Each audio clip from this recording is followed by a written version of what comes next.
Because I couldn't save my sister in the stampede at the concert, I spent the rest of my life in the hatred of my parents. Everyone said it was my fault she died. Even my mother, before she passed away, kept chanting my sister's name and cursing me bitterly. Why wasn't it you who died? Why were you so selfish? Why didn't you save your sister? If I could do it all over again, when the stampede happened, I would lift my sister out of the crowd and use my body to cushion her so she could live. Maybe my parents wouldn't hate me anymore. In the deafening music, I was stunned for a moment. I was reborn, back at the concert of the famous singer, Peter Wood. In my past life, the stampede had devastating consequences. Hundreds of young lives were lost. Hundreds of families were shattered. Among them was the most cherished daughter of my parents and my little sister, Brenda White. I glanced at the time on my old phone. The stampede was less than 15 minutes away. I was a temporary worker at the concert, and it was my duty to prevent this disaster. I ran desperately, searching for Brenda, who should have been at her drawing class, and looking for someone in charge. Thanks to my past life's memories, I quickly pinpointed the source of the stampede. There, I saw Brenda, excitedly waving her glow stick and dancing to the music. I shouted, but my voice was drowned out by the roaring cheers. I called her, but she didn't respond.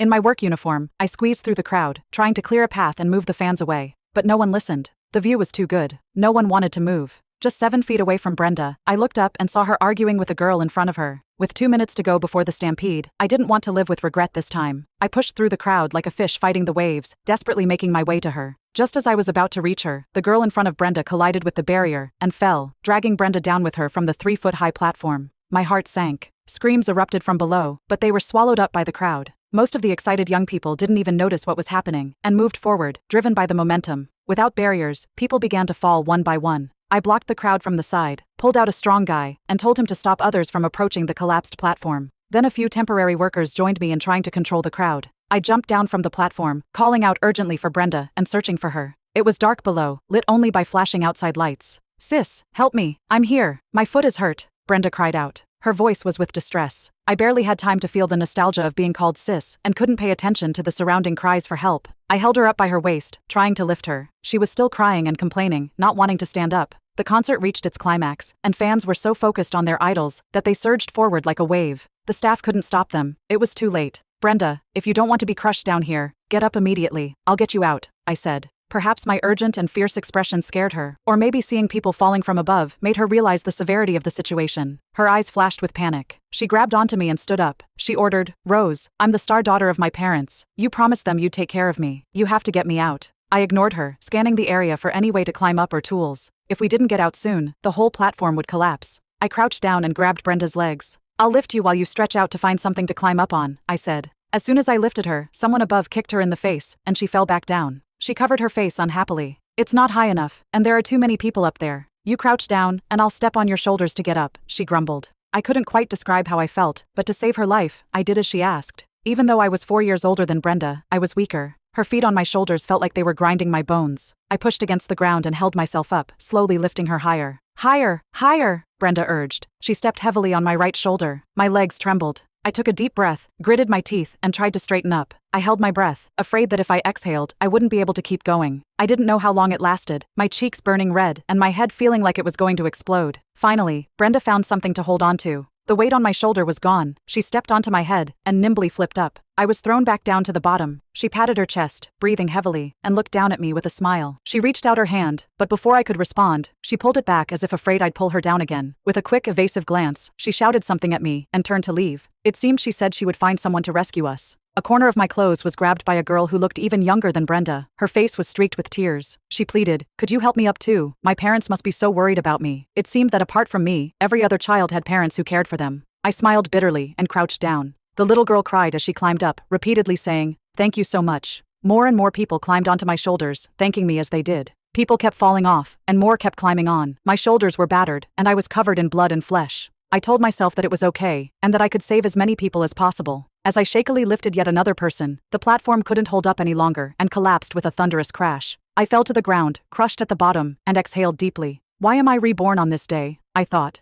Maybe it was because the unresolved obsession and pain I experienced made me lose the courage to continue living. Seeing Brenda's relieved smile, I felt a sense of peace. I quietly waited for the air in my lungs to be squeezed out, closed my eyes calmly, and felt no more regrets. "Mom, Dad, I saved Brenda this time. You won't hate me anymore, right?" I thought. I never believed in ghosts or deities, but my soul drifted uncontrollably to one place. The concert had ended abruptly due to the sudden stampede. I saw Brenda. She looked panic-stricken, pulling out a box of mixed paint from her bag to smear it on her clothes and hands. She then waved down a taxi, jumped in, and headed to the same place I was drifting towards. When I floated back home, Brenda was already sprawled on the couch, excitedly playing on her phone. Without looking up, she shouted, "Mom, clean my shoes and wash my clothes. They're covered in paint." Our mother replied, "Sure dear, you've had a tough day. I've made you some chicken soup. It'll be ready soon." She stirred the chicken soup in the pot with a ladle, smiling as she poured a bowl, and set it under the fan to cool. I floated behind Brenda and saw her editing the concert video, preparing to post it on social media. Our dad cut a whole plate of peeled watermelon, stuck a small fork in it, and placed it on the coffee table, feeding her a bite with affection. Our mom looked at the pile of shoes, bags, and dirty clothes Brenda had thrown around.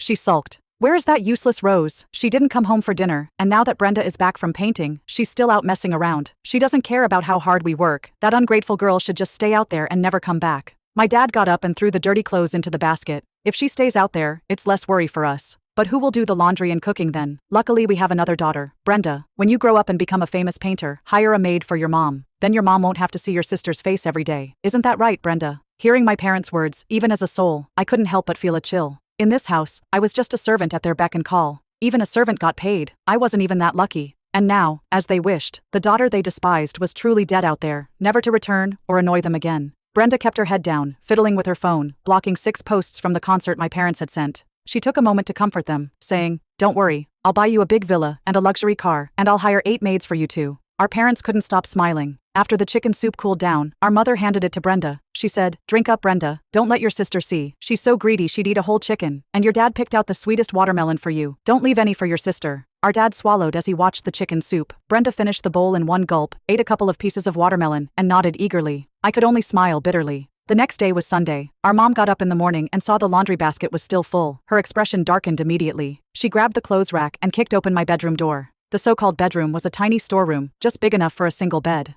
I used to have a bedroom, but it became Brenda's art studio later. Seeing the room empty, my mother was furious. She barked, "That damn girl, staying out all night. When she comes back, I'll break her legs." She threw the clothes rack down and called me. Of course, she couldn't reach me. She cursed, and then, with my dad who had just woken up, cursed at me again. They only stopped when the noise woke Brenda. She angrily snapped at them. Brenda said, "I'm hungry," and they scrambled to make her breakfast. I felt a bit of relief, finally free from preparing different breakfasts for them. At the table, there were 2 bottles of milk. One was for Brenda to drink, and the other was for her to wash her hands. "Thanks, Mom. I haven't had your breakfast for so long. Yours is the best," Brenda cooed. Our parents were delighted. Brenda was always the beautiful, cute, and talented one. She was the pride of the family. No matter how hard I tried, like representing the school at a physics competition and having the potential to be admitted by a top school, I was just a bookworm to them. They wouldn't give me money for the competition, so I had to earn it myself. In my last life, I made some money working at a concert, but Brenda died in a stampede. In the end, I missed the competition. On the eve of the college entrance exam, they forbade me from going. They blamed me for not saving Brenda and saying I didn't deserve to go to college or live a good life. I explained to them that I didn't know Brenda had sneaked into the concert and that I would have saved her if I'd known. They wouldn't listen and made me apologize to Brenda's body. After breakfast, our mom urged our dad to do the dishes and grumbled about the dirty clothes before lounging on the sofa with her phone. The news about the concert stampede was all over social media. She shook her head as she watched.